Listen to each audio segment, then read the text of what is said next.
मेरी दोनों बहू का इस घर में स्वागत है। अंदर आ जाओ, तुम दोनों बहुत सुंदर हो, बहुत प्यारी हो। केसरी ऐसा सोचकर अपने मन में सोच रही होती है। अब मेरी दोनों बहू आ गई हैं, इस घर को अच्छे से संभाल लेंगी, जैसे कि मैंने संभाला है। ऊपर से अब ठंड में मुझे काम भी नहीं करना पड़ेगा।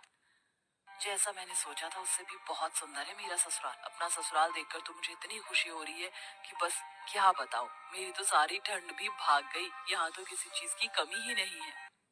सच कहूँ तो बहुत सुंदर लग रहा है ससुराल। पहले तो मैंने बहुत गरीबी देखी है, लेकिन ससुराल में किसी चीज की कमी नहीं होगी क्योंकि सब बढ़िया है। दोनों बहू के चेहरे पर मुस्कान थी।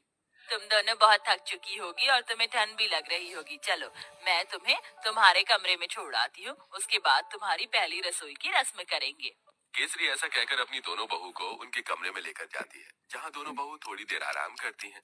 कुछ ही देर में केसरी उनके पास आती है और उन्हें पहली रसोई की रस्म के लिए बुलाती है। तुम दोनों ने आराम तो कर ही लिया होगा, चलो पहली रसोई की रस्म भी कर लेते हैं।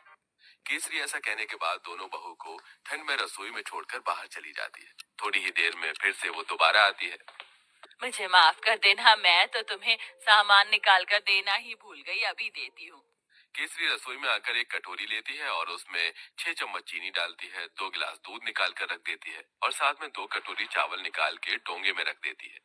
ये रहा सारा सामान। अब तुम अच्छी सी स्वादिष्ट खीर बनाकर सभी के लिए मीठे में लेकर आ जाना। केसरी इतना कहकर रसोई से बाहर चली जाती है और दोनों बहू एक दूसरे की तरफ देख रही होती हैं।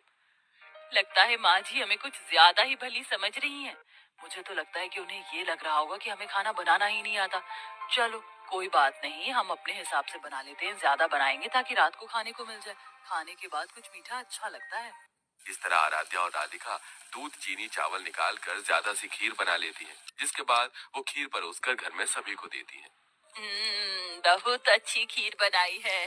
वैसे ठंड में खीर अच्छी लगती है, लेकिन चलो खाना तो अच्छा बनाना आता है तुम्हें। कितनी अच्छी बात है, मेरी बहू तो बिल्कुल मेरे जैसी आई है, थोड़े सामान में ही अच्छा खाना बनाना। केसरी ये सोचकर बहुत खुश हो रही होती है। वो कुछ देर बाद अपने कमरे में आराम करने चली जाती है। अब दोपहर का खाना बनाने की बारी आती है, तो दोनों बहू ठंड में रसोई में आती है। कुछ ही देर में केसरी भी रसोई में आती है। अरे इस वक्त तुम रसोई में क्या कर रही हो? माँ जी, हमने सोचा कि समय पर ही दोपहर का खाना बना देते हैं। अरे दोपहर के खाने की क्या जरूरत है, सीधा शाम को खाना बनाना चाहिए ना। वैसे भी ठंड में इतनी भूख कहाँ लगती है। और इस पतीले में क्या रखा है? केसरी तब पतीले को देखती है तो उसके अंदर खीर होती है। हे भगवान, इतनी सारी खीर! तुम दोनों ने इतनी सारी खीर कैसे बना दी, जबकि मैंने तुम्हें सिर्फ 2 कटोरी चावल दिए थे, 2 गिलास दूध दिया था।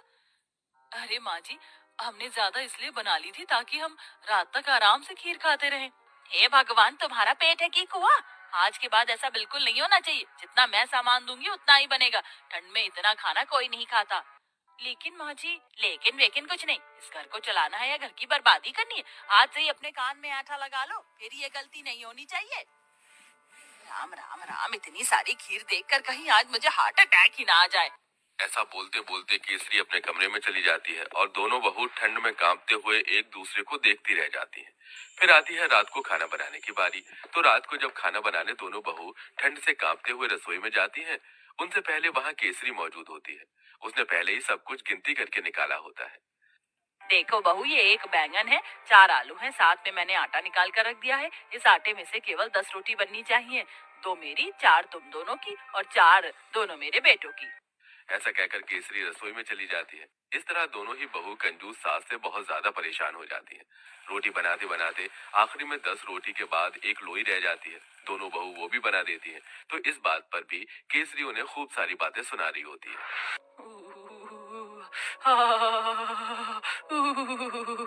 बहुत ठंड लग रही है। एक तो घर के सारे काम करो, ऊपर से खाना भी बनाओ, तो गिनती का। मेरा तो पेट भी नहीं भरता। पता नहीं कंजूस सास हमें कुछ खाने क्यों नहीं देती।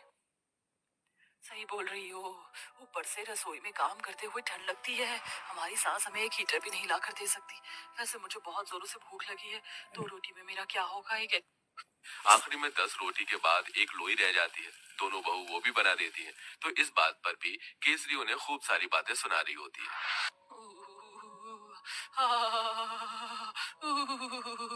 बहुत ठंड लग रही है। एक तो घर के सारे काम करो, ऊपर से खाना भी बनाओ, तो गिनती का। मेरा तो पेट भी नहीं भरता।